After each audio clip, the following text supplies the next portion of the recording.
आम्ही ज्यांच्या कुशीत राहतो, अनंत कोटी ब्रह्मांड भगवान साईबाबा, आणि त्या साईबाबांना हजारो लोक, लाखो करोडो लोक जातात। साईबाबा ही एक विचार आहे, साईबाबा हे एक विचार आहे, आणि त्या विचाराचं सार मी काढला।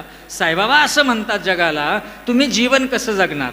तर जगताना त्यांनी सांगितलं, आल्या गेल्याचा आदर करी, तृषिता जल भुकेल्या भाकरी, उघड्यास वस्त्र बसाया ओसरी, देता श्रीहरी तुष्टेल, येणाऱ्या जाणाऱ्याचा आदर करा, तहानलेल्या पाणी द्या, भुकेलेल्या भाकर द्या। असं जर केलं तर देव तुमच्यावर प्रसन्न होईल। वादावादी नाही भरी, नको कुणाची बरोबरी, नसता श्रद्धा आणि सबरी परमात्मे बरी साधना। कुणाशी वाद घालू नका, कुणाची बरोबरी करू नका। बरोबर करायचीच असेल तर बरोबर चालायचं शिका, पण बरोबरी करू नका, वाद घालू नका। असं जर तुम्ही जीवन जगलात तर तुमच्या जीवनाला अर्थ आहे, आणि हे जीवन आपण जगू शकतो। एक सुंदर जीवन आपण उभं करू शकतो, हा संसार उभा करू शकतो। म्हणून आता झालं गेलं सोडून द्या, आता पुढे या आणि एक संकल्प करा की मी आणि भगवंत यांचं नातं मी आता इथून पुढे उर्वरित आयुष्यामध्ये एकरूप करेल, दृढ करेल, आणि तो संकल्प तुकोबराय तिसऱ्या चरणात घेतात।